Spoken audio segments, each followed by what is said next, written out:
Hey everyone, welcome to the video. In this video, I want to try to answer the question of how you discriminate between ideologies and true belief systems. With the recent assassination of Charlie Kirk, it's my belief that the assassin was ideologically possessed. I also think that he was high in dark tetrad personality traits such as sadism, Machiavellianism, narcissism, and psychopathy. But as far as why he did what he did, I want to focus on that first component, being ideologically possessed. So let's get through a few definitions first. I believe that an ideology is a form of belief system. So let's define belief system and then go into the more narrow conception of what an ideology is. A belief system is a set of assumptions that we make about the world that enable us to perceive it and to act in it. I'm under the impression that we, as human beings, do not have absolute knowledge about anything in the world. And so part of what we do is we interact with the world in such a manner that we construct our experience of it. And as long as our constructed experience of the world is aligned with reality enough to enable us to achieve our goals, then we reinforce that constructed experience and we treat it as if it is true. This comes from the work of Jean Piaget and Andy Clark and people like Ronnie Janoff Bowman. If it's true that we don't have absolute knowledge about the world, then another way to think of it is that we generate a map of the world that enables us to navigate it and accomplish our goals, but the map is not the same thing as the territory. You can imagine that when we're born, we have certain knowledge that biases us to see the world in a certain way prior to us even having any experiences, so to speak. So what I'm trying to say is that you're born with a body, for example, and that body enables you to only see so much of the world. And you're born with certain sensors on your skin, and so things feel a certain way to you. And as we navigate the world, we take those givens, so to speak, and layer on top of them more and more assumptions or constructed experiences about how we think the world lays itself out to us. And again, as long as we're able to accomplish our goals, then things are fine. So it seems that we go through the world generating knowledge with the ultimate goal of being able to act properly in the world, to survive, to be able to reproduce, to not suffer too much. But that's different from saying that we generate knowledge about the world as it is, because you can imagine that organisms with different bodies and different modes of perception, perhaps different emotions, maybe, they will have different givens, different starting points upon which they build their knowledge of the world, and so they will see the world differently. So how does all of that relate to a belief system? Well, a belief system is something that's embodied. It's not merely abstract, although it is also abstract. It's the way that you attend to the world. Let me unpack that a little bit. Attention is the foregrounding of some information and it's the backgrounding of other information.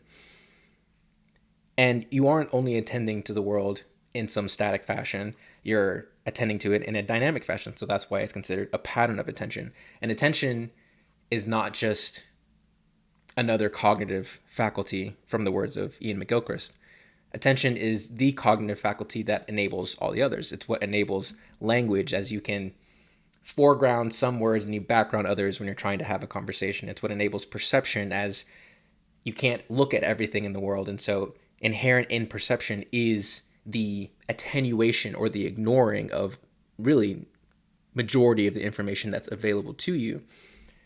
And to the degree that attention has that relationship with perception, it also has a relationship with action. How you attend to the world, as I just said, enables your perceptions and influences your perceptions, and how you perceive the world then enables the potential actions that you could take in the world. And so attention is extremely powerful, and it's related to beliefs in such a way, I believe, that you could say that a belief system is a set of patterns of attention. And different belief systems will lead people to attend to different things in the world. Okay, so that's a belief system. Now, an ideology. I believe that an ideology is a corrupted belief system. It's a maladaptive set of patterns of attention. And I don't want to create this into too much of a binary. I think it's more of a shading where you have true belief systems and then you have ideologies, and these things can move in it. Like I said, it's kind of on a spectrum, but I like this definition because one, I'm influenced by people like Václav Havel and Thomas Sowell and Jordan Peterson and Alexander Solzhenitsyn and Dostoevsky. And when these people talk about ideologies, it's not as if they're the same as a true belief system. Let me try to give an example. And this is politically charged, but I don't care. For those of you who don't know, I recently got my master's in general psychology, and that was a fun experience. And I'm still doing research with some faculty at the school, and so I'm very grateful for that. But so I'm at this school, and I'll have different conversations, and I'm a little more conservative, and many of my peers and professors are more to the left, and so we clash on certain things. And I was having one discussion with a peer about transgenderism and transgender ideology, and one of the points that I made to him about why I'm not a fan of it is that I felt like it's an ideology that calls for the use of force. And I tried to highlight to him that an ideology is not necessarily a belief system that's aligned with reality. And then he came back to me and said, well, you're doing the same thing by asserting that there are only two sexes. You are also just trying to push your belief and your ideology. And that made me think, is saying that there are two sexes, which is a belief, is that the same thing as an ideology? Now, some people there would say, well, no, that's a hard fact. It's not the same thing as a belief. Under my paradigm, again, going back to what I said earlier, we don't have access to raw facts, essentially. The reason for that is that there are so many facts in the world that in order for us to make sense of them and to perceive them so that way we can act in the world, you have to organize them. And this primarily comes from the philosophical school of Immanuel Kant, where you have these a priori structures that enable you to frame and interpret and organize the facts. And that framework doesn't come from the facts themselves because, again, there's so many facts. Anyway, if you buy that even the assertion that there are two sexes is a belief system, it's a belief, well, is it ideologically addled as well? Is it the same type of belief as saying that there are more than two sexes?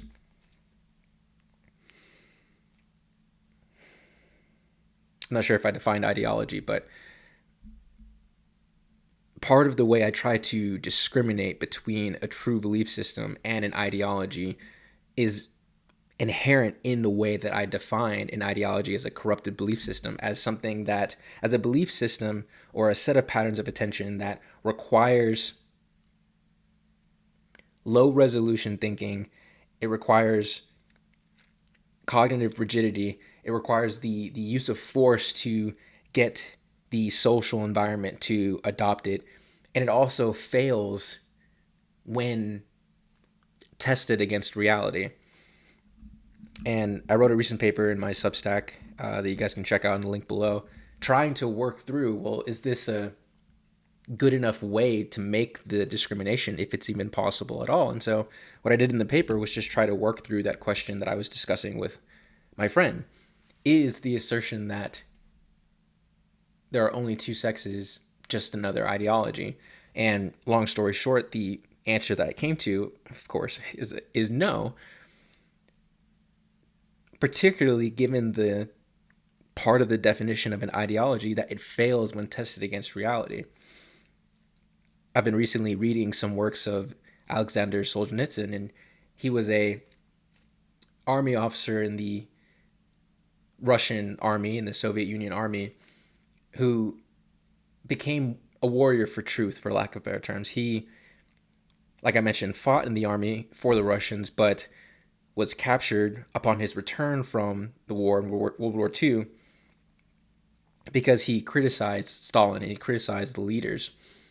And he was sent through the gulags, the slave labor camps in the Soviet Union, and he was able to gather his experiences to write many books and talk about the atrocities. And one of the things that he preached for many, many years and decades was this idea that an ideology is not aligned with truth.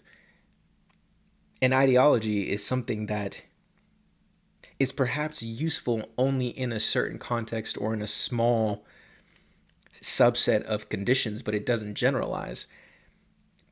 Part of the perniciousness of an ideology is that it's something that is so simple that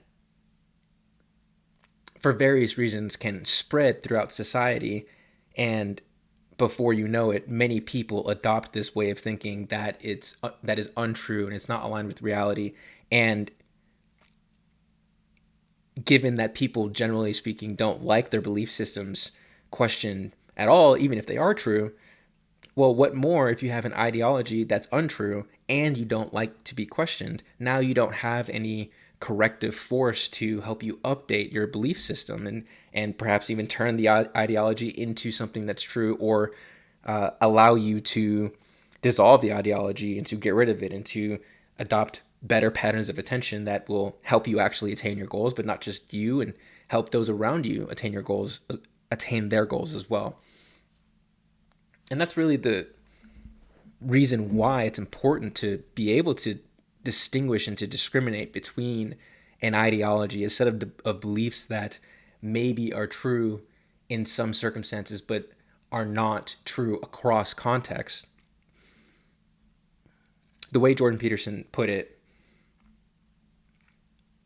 given that we don't deal with reality directly, what we do is we use different maps to navigate reality. And the map is not the territory. It's a representation. It's a lens through which we see the world. It's a belief system. That's no way of thinking of it. That organizes the facts for our goals, our specific goals, our embodied goals, and our social goals as well. If you have a maladaptive map, one that's suboptimal, one that's rigid, one that's not able to be questioned, one that doesn't survive the scrutiny of embodying it and trying to act it out in the real world, in reality, you're going to suffer more than you need to, and you might cause suffering for other people as well.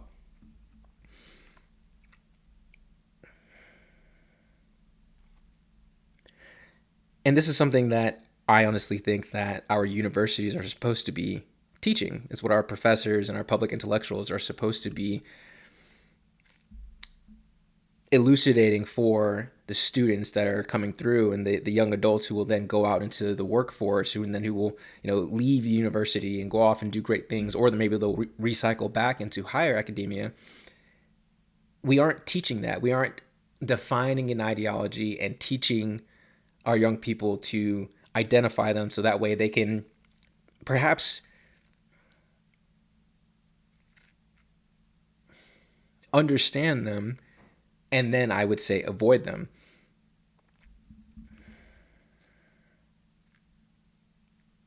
And so we're in this place where we are highly connected online in the social media space, where ideas can pullulate quickly and at a faster rate than ever before.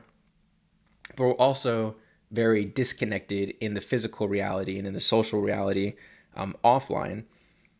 And so we're in this weird situation where ideologies have this power and this ability to spread without any real correction from reality, from the physical or social reality. And so part of the reason why I'm making this video is just to vent my concerns. That's one thing. To try to organize how I think about these things, but hopefully to share with people who are listening the ways to discriminate between an ideology and a true belief system. And I think really it comes down to one thing. It comes down to the embodying of whatever belief system you have and acting it out in the real world. That could be done through science, that could be done through empirical work, or that could be done just simply by understanding your belief system, explicitly articulating the predictions that your belief system would make about the world, and then you go out in the world and you adhere to your belief system and you see if the predictions are coming true. Now, from a scientific and empirical standpoint, we can go back to our example about the claims of there being two sexes or of there being multiple sexes. My argument would be that the claim of there being two sexes is not ideologically addled, because if we define sex as if we associate sex with gametes in the reproductive cells, then if there are more than two sexes in the human species, then you should see multiple reproductive cells. But if you only see two, well, then there are only two sexes. And that's not making an assertion and then saying that it is the reality and it is the brute fact and anyone else who questions it should be silenced. No, it's saying like, here are some methods and ways of knowing in different epistemologies, again, such as science and empirical research. And then we run the tests. And after a certain point, we stop running tests because it's a good enough truth that enables us to make various predictions in science and in medicine and in psychotherapy. But the ideology grips people when we stop